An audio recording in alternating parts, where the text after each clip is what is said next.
이스라엘 백성이 가나안 땅을 정복하고 이제 모든 지파들에게 12지파에게 땅을 분배해 주었어요. 그러나 여러분 레위 지파는 거주지가 아직 마련되어 있지 못했기 때문에 실로에서의 이 땅 분배는 완전히 마무리된 것은 아니었어요.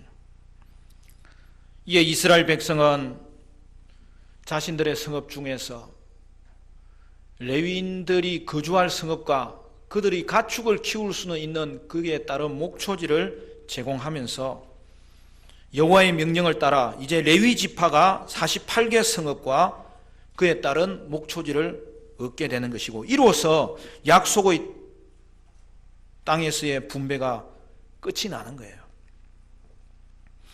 여러분 레위 지파의 네 가문이 여호수아에게 나옵니다. 거기에는 제사장이 함께했고 지파의 족장들도 함께했고, 거기서 이제는 레위 지파의 네 가문이 이제 제비를 뽑는 거죠. 여러분 레위의 아들은 모두 3명이에요. 그런데 그핫 자손에게서 아론의 자손 제사장 가문이 나왔기 때문에 아론 가문은 이제 또 다른 가문의 지위를 얻게 되는 거예요. 그러면 제일 먼저 아론 가문에게 13개의 성읍이 주어집니다.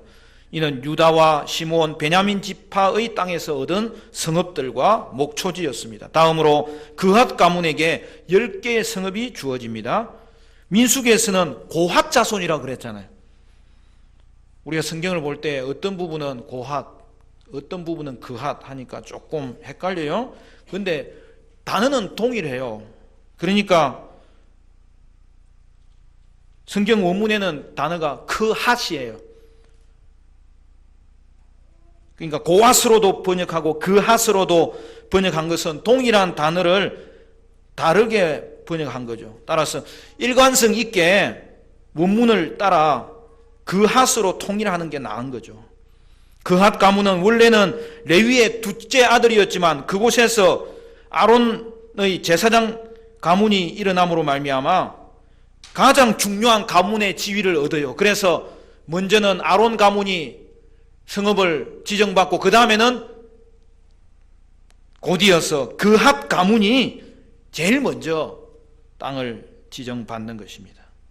그들은 에브라임, 단, 서쪽 므낫세 반 지파들에게서 성읍들을 얻습니다. 다음으로 게르손 가문에게 13개의 성읍이 주어집니다. 거기도 므낫세 다른 반쪽과 이사갈, 아셀, 납달리 지파의 땅을 그 땅 안에 있는 성읍들을 얻게 되는 것이죠. 마지막으로 므라리 가문에게 12개의 성읍이 주어집니다. 이는 갓, 르우벤, 스불론 지파의 땅에서 얻은 성읍들과 주변 목초지였습니다. 이제 12지파 전체와 레위 지파의 성읍까지 분배되므로 약속의 땅에 대한 하나님의 그 약속이 완전히 이루어진 거예요. 그리고 43절은 이스라엘이 약속하신 온 땅을 차지했음을 이렇게 요약해서 보고하고 있는 걸 볼 수 있습니다. 우리 43절 같이 읽어볼까요? 43절 다 같이 시작. 여호와께서 이스라엘의 조상들에게 맹세하사 주리라 하신 온 땅을 이와 같이 이스라엘에게 다 주셨으므로 그들이 그것을 차지하여 거기에 거주하였으니. 여기에 우리의 주목을 끄는 말이 등장합니다. 여호와께서 이스라엘의 조상들에게 맹세하사 주리라고 하신 온 땅이라는 거예요. 저는 근래 여호수아 말씀 큐티를 하면서 이 부분을 읽다가 눈을 뗄 수가 없었어요. 이스라엘이 기업으로 얻은 땅은 하나님이 맹세하고 주리라고 약속하신 땅이었고, 하나님은 이스라엘에게 맹세하신 대로 그 약속을 이루사 가나안이 기필코 그 이스라엘에게 정복당하도록 역사하셨다는 사실이죠. 여러분, 하나님이 뭐가 아쉬워서 우리에게 땅을 주시겠다고 맹세하는 것입니까? 여러분, 원래 맹세는 낮은 사람이 높은 사람에게 하는 거잖아요. 그런데 본문에서는 하나님이 우리에게 맹세하세요. 이게 말이 됩니까? 근데 하나님은 그렇게 하시는 거예요. 이유는 단 한 가지입니다. 하나님이 우리를 사랑하시는 것입니다. 하나님은 우리에게 기업을 주시기를 맹세하신 분입니다. 그랬기 때문에 하나님은 우리를 맹세의 대상으로 삼으셨기 때문에 우리에게 먼저 찾아오시는 거예요. 그리고 약속하시는 거예요. 그리고 어떻게 하십니까? 방금 읽은 9절에 온 땅을 이와 같이 이스라엘에게 다 주셨으므로 하나님은 우리에게 땅을 주시리라고 맹세하셨고 또 그것을 다 이루시는 것입니다. 여러분, 이러한 하나님의 모습을 보면서 무슨 생각이 드십니까? 우리에게 기업을 주심하고 하나님이 맹세하시고 결국에는 그것을 하나님이 이루신 것을 생각할 때에 우리는 그 하나님의 우리를 향한 사랑이 얼마나 크고 놀라운지 그것으로 인하여 감동하지 않을 수 없고 감사하지 않을 수 없고 감탄하지 않을 수 없는 것이죠. 그러므로 이제 우리도 하나님을 사랑하는 것입니다. 그 하나님의 사랑에 감동되어 사랑하는 거예요. 그 하나님의 사랑에 감사함으로 사랑하는 거예요. 하나님의 맹세하는 이 사랑에 대해서 44절이 또 한 번 강조하고 또 45절이 또 한 번 강조합니다. 44절에는 그 조상에게 맹세하신 대로 하셨다고 이야기합니다. 그리고 45절 같이 읽어볼까요? 45절 시작. 여호와께서 이스라엘 족속에게 말씀하신 선한 말씀이 하나도 남음이 없이 다 응하였더라. 하나님은 이스라엘에게 그 땅을 주심하고 맹세하셨습니다. 하나님이 맹세하고 주신 말씀을 오늘 본문은 선한 말씀이라고 하는 거예요. 하나님은 그가 맹세하고 주신 이 선한 말씀을 어떻게 하셨다고요? 여기서도 마찬가지예요. 하나도 남음이 없이 다 응하였더라. 하나님은 우리에게 맹세하는 분이시고 또 그가 주신 이 선한 말씀을 하나도 남김없이 다 응하신 분이시라는 사실이죠.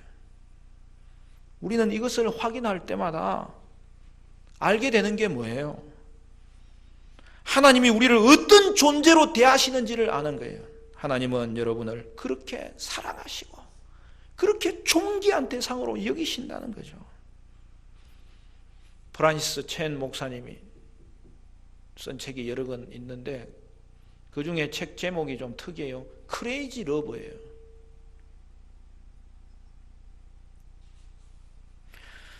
그는 이 하나님의 놀라운 사랑을 크레이지 사랑, 이해할 수 없는 사랑, 미친 사랑이라고 이야기하는 거예요. 용어가 조금 강력하지만 저는 이보다 더 정확하게 표현한 것이 없다고 생각해요. 여러분, 사랑하는 사람이 생기면 어떻게 돼요? 뭐 다 해보셨잖아요. 사랑하는 사람이 생기면 뿅 가는 거지. 빠지는 거죠.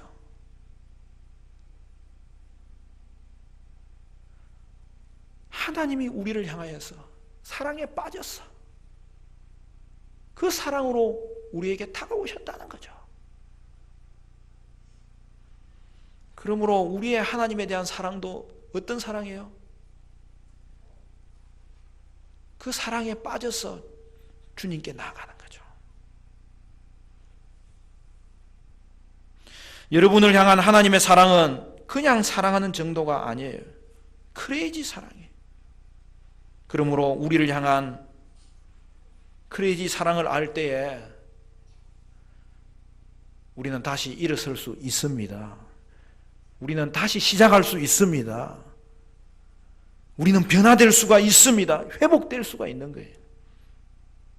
사랑하는 성도 여러분, 여러분은 이 하나님의 크레이지 사랑을 결코 잊지 마시기를 바랍니다. 그것은 여러분이 하나님의 사랑받는 자라는 사실입니다.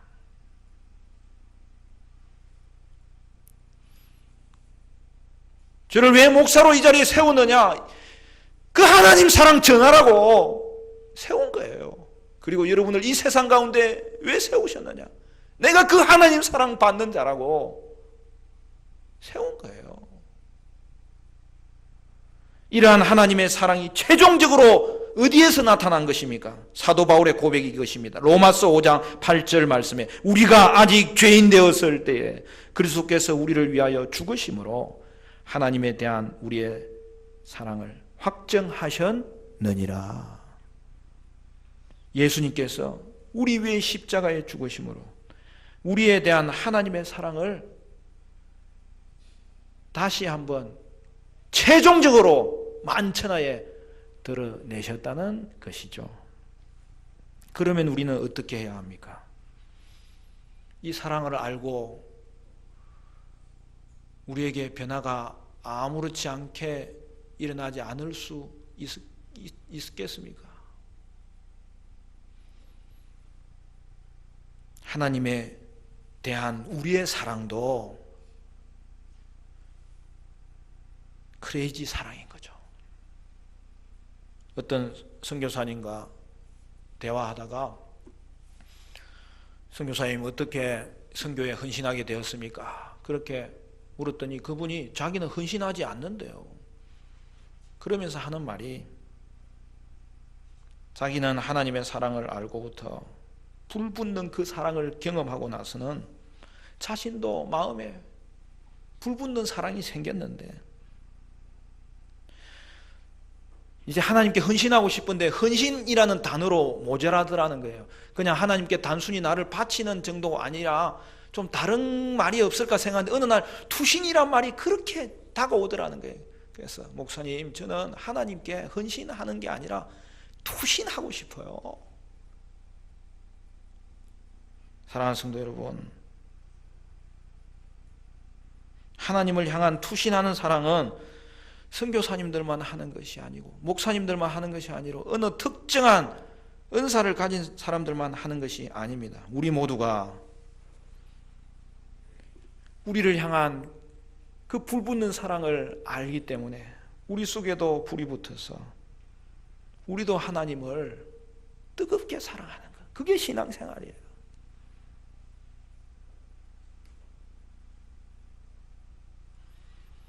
또한 그 불붙는 사랑으로 하나님의 백성을 섬기되 그 사랑으로 섬기는 것이죠.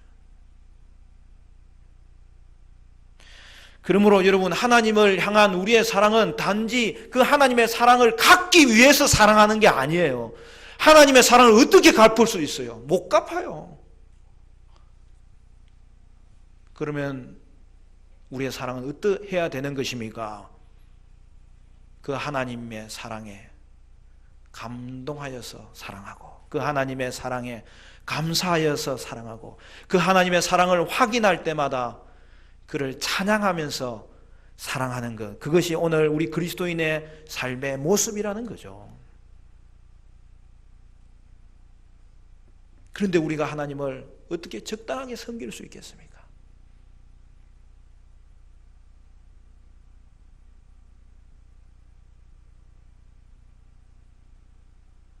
이제 우리도 하나님을 자원하여 기쁨으로 그를 사랑하게 되는 것이죠. 아낌없이 주는 나무라는 동화가 있어요. 처음에는 짧아서 읽었는데 그거 읽은 지가 오래됐지만 그 여운이 오래 가더라고요. 소년이 나무에 매달려서 놀고 나무에 그네를 매달아서 또 놀고 온종일 그 나무로 인하여서 즐겁게 놉니다. 해가 지면은 집에 갔다가 그 다음 날도 또 나무 위에 올라가서 놀고 그러다가 청년이 됩니다. 그때 청년은 그것을 팔기 위해서 그 나무를 자릅니다. 그리고 등장하는 한참 뒤의 모습은 힘없고 처량한 노인이 되어서 다시 그리로 돌아오는 거예요. 그런데 가만히 보니까 아직도 그루터기가 남아있어요. 그 그루터기에 앉아서 쉼을 얻으면서 이전 일을 다시 생각하게 되는 거죠. 저는 그 동화를 볼 때마다 예수님 사랑이 생각났어요. 내가 무엇인데? 창세전부터 우리를 택하시고 저를 위해서 우리의 조상들의 모든 연대를 하나님은 조성하시고 우리를 이 땅에 있게 하시고 이 땅 가운데 우리에게 찾아오시고 우리를 구원하여 주시고 구원한 이후에 우리의 삶에 아낌없이 부어주시면서 완전한 사랑, 천국에서의 사랑을 맛볼 때까지 이 땅에서도 그 하나님의 사랑을 누릴 수 있도록 저와 여러분을 여기까지 인도하셨습니다. 그러므로 그 예수님을 닮은 우리의 사랑도 아낌없이 주는 그 사랑을 할 수 있게 된 것이죠.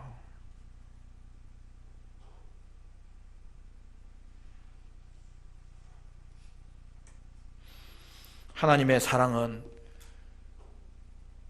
우리를 향하여 맹세하는 사랑입니다. 그리고 맹세하신 것을 다 응하시는 사랑입니다. 그것을 스바냐 선지자는 이렇게 노래하였습니다. 스바냐 3장 11절 말씀. 너의 하나님 여호와가 너의 가운데 계시니 그는 구원을 베푸실 전능자이시라. 그가 너로 말미암아 기쁨을 이기지 못하시며 너를 잠잠히 사랑하시며 너로 말미암아 즐거이 부르며 기뻐하시리라 하리라. 부모가 자녀를 바라볼 때 그 얼굴에 담겨 있는 거룩한 미소가 바로 이 기쁨 아닙니까? 그러나 하나님의 사랑은 그 사랑보다 더 크셔서 예수님은 십자가로 우리를 낳으신 분이시기 때문에 오늘 저와 여러분을 쳐다볼 때마다 기쁨을 이기지 못하시고 잠잠히 사랑하시며 즐거이 우리를 부르고 계심을 오늘 성경이 말씀하고 있습니다. 그러므로 여러분 더 이상 세상이 주는 사랑에 목말라 할 필요가 없어요. 사람이 주는 사랑에 기댈 필요가 없어요. 그 사랑이 있어도 좋고 그 사랑도 때로는 필요하지만 우리는 저와 여러분을 바라보시며 기쁨을 이기지 못하시며 잠잠히 사랑하시는 그 하나님의 사랑이 이미 부어졌고 지금도 그 사랑을 받고 있는 것입니다.